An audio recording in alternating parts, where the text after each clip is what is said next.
Mardi 20 septembre 2022, première édition du CEFIA Toulouse. Pour la première fois de son histoire, le CEFIA se tient à Toulouse. Nous sommes au MIT, le parc expo flambant neuf de Toulouse Métropole.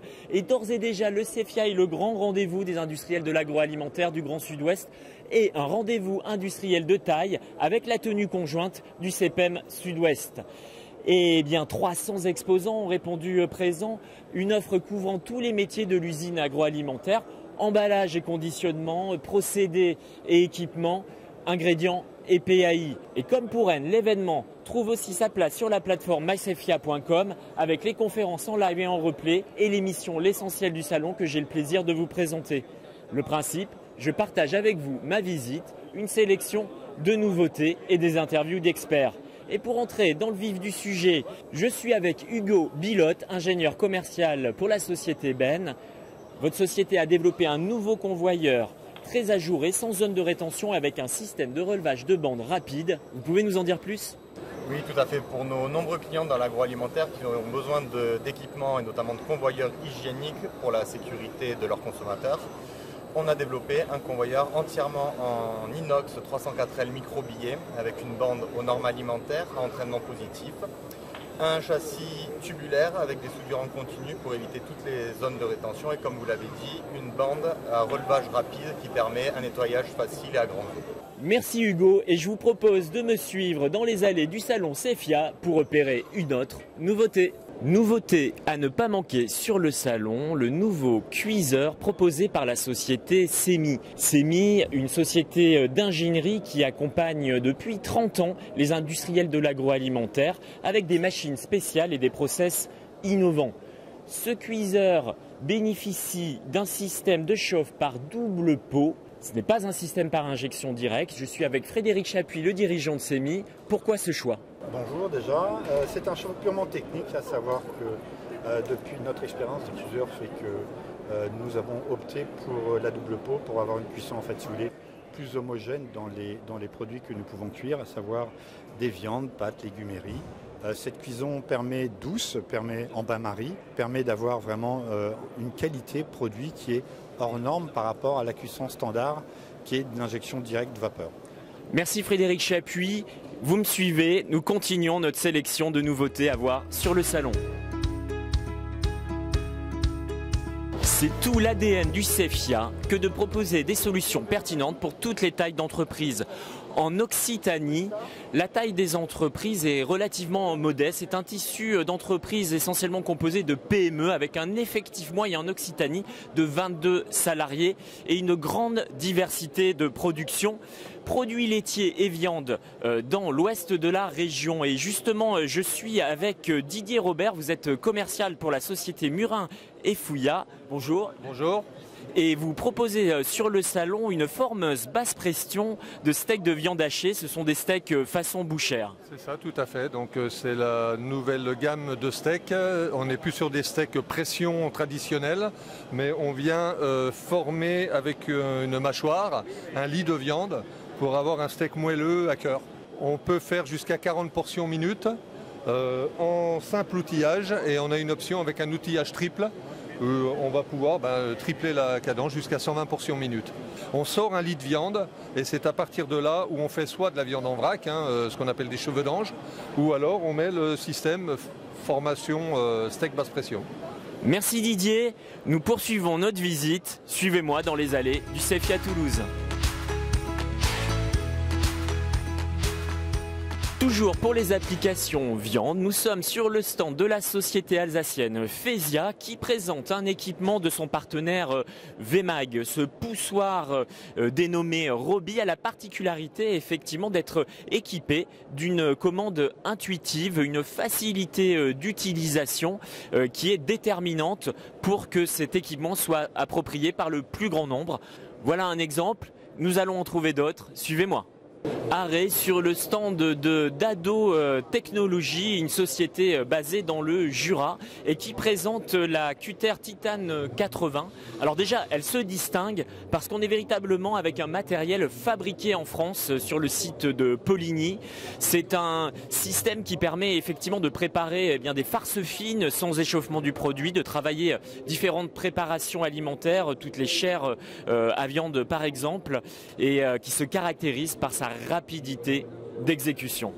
Les entreprises de l'alimentaire dans le Grand Sud-Ouest et en Occitanie en particulier présentent une grande diversité de savoir-faire. Je vous l'ai dit, plutôt produits laitiers et viande à l'ouest de la région, produits de la mer sur le pourtour méditerranéen, et à l'est, c'est la transformation de fruits et légumes qui prédomine. Et justement, nous sommes sur le stand d'Industrad qui présente un matériel de son partenaire Kronen, fabricant allemand, qui expose ici un coupe légumes d'une capacité de production de 1,2 tonnes par heure, capable de traiter une grande diversité de produits, de fruits et légumes, de les faire selon différentes formes, des râpés, des bâtonnets, des dés, et avec un équipement qui se distingue par sa robustesse d'une part, mais aussi par sa facilité de démontage, de façon à changer de production facilement et à faciliter surtout le nettoyage.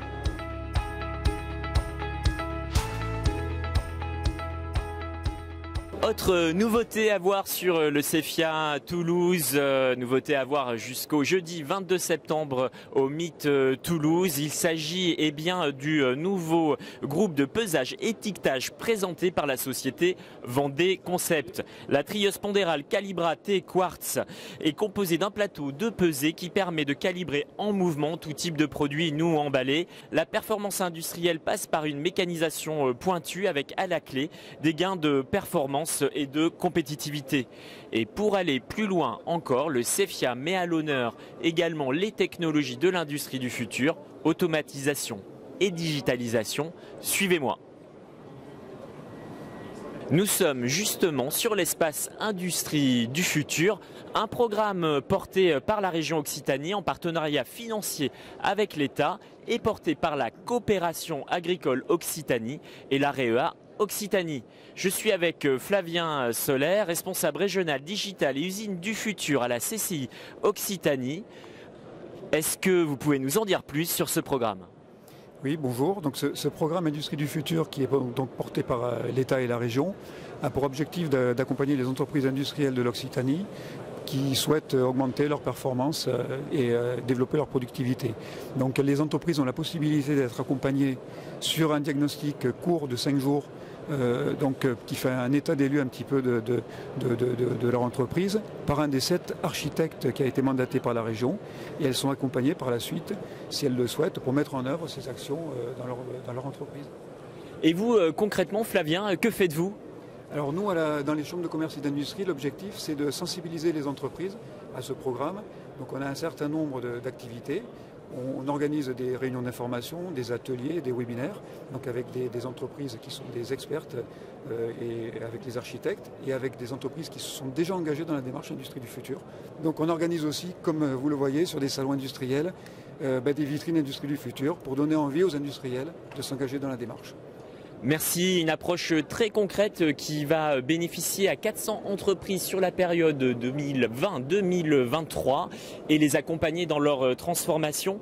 Sur le CEFIA, des solutions sont directement en lien avec l'industrie du futur, l'automatisation, la digitalisation. J'en ai repéré 3. Suivez-moi. La solution Edge de l'exposant TechView, filiale du groupe bordelais &Co, aide les entreprises à faire leur transformation digitale et à aller vers la maintenance prédictive. Une solution qui permet de faire face aux difficultés de recrutement que l'on connaît dans le secteur de la maintenance. Le savoir-faire de cette entreprise, installer des capteurs sur les équipements et en fonction des données analysées sur les équipements de production, en particulier les données de vibration, il va s'agir, à travers un algorithme et le savoir-faire et l'expertise de cette entreprise, d'échelonner les interventions de maintenance pour éviter les pannes ou en tout cas remplacer les équipements au bon moment. Je pense aussi à la solution Focus One exposée sur le stand de Samson. Samson, un groupe allemand qui s'est allié à un autre groupe allemand, la société Krone. Samson, acteur clé des vannes industrielles, Krone, leader des instruments de mesure, et Focus One est une joint venture issue de cette alliance. Elle propose des solutions de régulation autonome, de quoi intégrer une vanne de régulation et des capteurs de débit, de pression et de température. Point à retenir, cette solution est en communication vers l'extérieur, de quoi faire remonter de la data issue du terrain. Nous sommes devant le stand du groupe japonais Fanuc, leader de la robotique industrielle. Innovation présentée, le premier robot collaboratif Kobo dédié à un environnement agroalimentaire. Ce robot bénéficie de protection et de graisse de niveau alimentaire, ce qui lui permet de rentrer en contact avec des produits nus, des produits non emballés. Un robot qui s'insère dans des conditions de travail difficiles, donc qui va être adapté à une installation au cœur des ateliers agroalimentaires. Et c'est aussi une réponse aux défis de recrutement dans le Grand Sud-Ouest, en Occitanie, comme partout en France. Il y a un vrai enjeu sur cette question-là et un vrai enjeu pour améliorer les conditions de travail. De l'industrie du futur à l'éco-conception des emballages, il n'y a qu'un pas dans les allées du CEFIA Toulouse. C'est tout le bénéfice de ce salon qui couvre tous les métiers de l'entreprise agroalimentaire. Je suis sur le stand de Guyenne Papier, un groupe basé en Dordogne et qui présente Green Bee, un papier barrière aux graisses et thermocellable. Un papier qui est également entièrement biodégradable. C'est une alternative intéressante au plastique. Je suis avec Martin Berthe et Duško Štanik, deux commerciaux de cette entreprise. Martin, tout d'abord, pouvez nous en dire plus sur cette solution ? Alors oui, le papier Green Bee, comme vous l'avez bien dit, c'est un papier qui est 100% naturel. C'est un papier qui va être biodégradable, recyclable et repulpable dans les filières papetières. Les principaux types d'applications sont les sachets par exemple, avec un thermocellage. On a des applications telles que l'emballage pour le chocolat, chocolat noir, chocolat au lait. Il y a aussi des applications telles que les étiquettes pour les différentes huiles de table, huile solaire, huile moteur. Merci, c'est très clair Duško pour ces applications. On poursuit la visite, suivez-moi.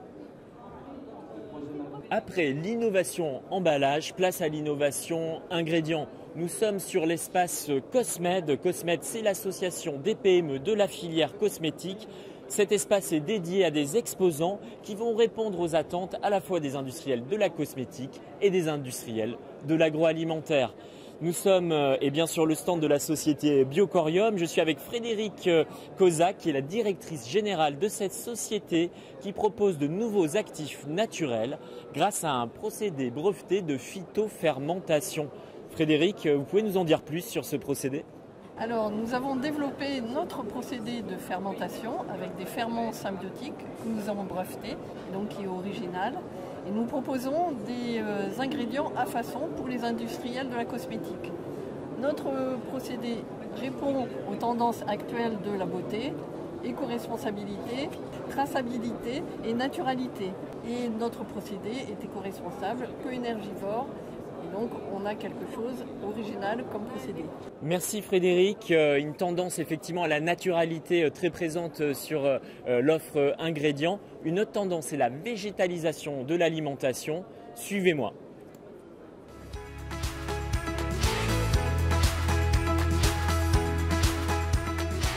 Focus sur le projet CAP mené par la coopérative Unicoque, un projet de valorisation des cerneaux de noix en boisson végétale sous la marque Coquille. Je suis avec François Chabrier. François est le directeur innovation de l'Agropole, la technopole agroalimentaire d'Agen. C'est aussi le directeur adjoint de l'Agrotech, le centre technique. Et je suis avec Maude Thomas, directrice qualité et recherche de la coopérative Unicoque.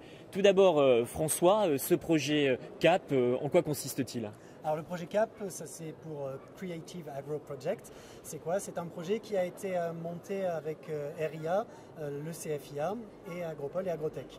L'objectif c'était quoi? C'était de repérer un porteur de projet, une industrie, un groupement de producteurs qui souhaitait valoriser un coproduit végétal et de mener de A à Z toute la valorisation de ce produit pour l'avoir de près sur le salon aujourd'hui. Alors Maud, justement ce projet, pourquoi vous êtes engagé, pourquoi vous avez candidaté? On est une coopérative agricole, on représente 350 producteurs de noix et de noisettes et notre objectif c'est que nos producteurs vivent de leur production agricole. Aujourd'hui les noix, quand on les trie pour les mettre sur le marché, on fait des écarts et ces écarts-là ils sont sains d'un point de vue nutritionnel et alimentaire. Par contre ils ont des défauts d'aspect, donc ils étaient moins bien valorisés que les noix elles-mêmes. Donc on a cherché un moyen de mieux les valoriser pour apporter de la valeur ajoutée à nos producteurs et qu'ils puissent vivre de leur production. François, en quoi justement a consisté l'accompagnement concrètement parlant? L'accompagnement, ça a été sur tout le développement du produit. On est parti de l'idée de coquille et derrière, on a fait tout le travail de mise au point. On est parti de la caractérisation des matières premières, ces noix, qu'est-ce qu'elles ont de particulier, comment elles se comportent. On a développé le process et on a abouti à derrière l'ensemble du produit, à l'ensemble des phases pour réaliser le produit et pour obtenir ce produit-là, cette bouteille qui est produite sur la ligne que vous apercevez derrière moi. Une ligne en exposition effectivement sur le salon Cefia Toulouse et je me tourne vers Maud sur le plan commercial, que va devenir ce projet? Donc aujourd'hui les petites bouteilles comme ça seront commercialisées sur nos circuits courts, boutique en ligne, dans un premier temps avant d'aller vers des marchés un peu plus gros si le projet le permet. Merci Maud, on le voit, le défi de la valorisation des coproduits, l'enjeu est économique, on répond aussi à un enjeu environnemental, on répond à la tendance de la végétalisation de l'alimentation. Voilà un très bel exemple des défis qui sont mis en lumière sur le salon Cefia Toulouse et avec des solutions très concrètes qui sont apportées. Je suis sur le stand de la start-up Lowatt, une société créée en 2018, fruit de la combinaison de deux expertises, celle d'un énergéticien et celle d'un informaticien. Ce stand est présent sur le village Innovation, un espace de près de 60 mètres carrés proposé en partenariat avec le pôle de compétitivité Agri-Sud-Ouest Innovation. Je suis avec Sylvain Thénault, dirigeant de Lowatt. Alors Sylvain, que propose Lowatt? Alors chez Lowatt, on propose à nos clients de comprendre où passe la consommation énergétique pour in fine faire des économies d'énergie. Donc pour ça, on a une double approche. D'abord, on s'appuie sur un outil qui va servir à collecter les données, à fournir un certain nombre d'indicateurs. Donc on va y retrouver les informations de consommation de tout vecteur. Là, on parle d'énergie au sens large, ça peut être de l'électricité, du gaz, mais aussi de l'eau ou un peu n'importe quoi finalement qu'on consomme. Et qu'on va mettre en parallèle avec des indicateurs de production pour pouvoir pas juste avoir une consommation brute, mais avoir une consommation qui est comparable entre un site ou une période donnée, ou avec des informations de météo, etc. Enfin bref, de transformer tout ça en ce qu'on appelle des indicateurs, donc des choses qui sont actionnables et qui donnent une idée assez précise de la performance énergétique de l'entreprise. Et parallèlement à ça, donc on ne vend pas que l'outil, on essaie de vendre de l'accompagnement. Donc dans notre offre, il y a un accompagnement avec un expert industriel, énergéticien, et avec une double approche, à la fois orientée process, donc faire des rendez-vous assez réguliers pour tout ce qui est réglage, optimisation des installations, et une approche plus stratégique où on va mettre en place un plan d'action, un plan d'investissement sur du long terme. Et alors, grâce à cet accompagnement et grâce à la solution logicielle de monitoring, de suivi des consommations énergétiques, quel est le niveau d'économie que l'on peut atteindre avec cette solution? Alors, rien qu'en faisant du suivi énergétique, on peut atteindre entre 5 et 20% d'économie. Donc juste en optimisant le réglage de ces outils industriels, en évitant les gaspillages, etc. Donc la prestation est largement couverte par ça.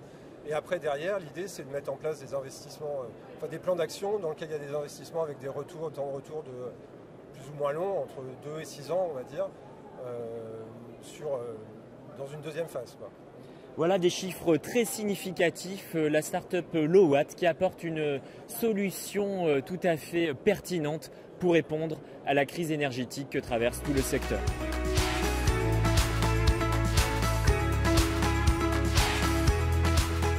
Performance énergétique, éco-conception des emballages, mécanisation pour les entreprises de toute taille, digitalisation, automatisation, une offre complète sur ce Cefia Toulouse 2022. Je suis avec Sébastien Gillet, le directeur du salon.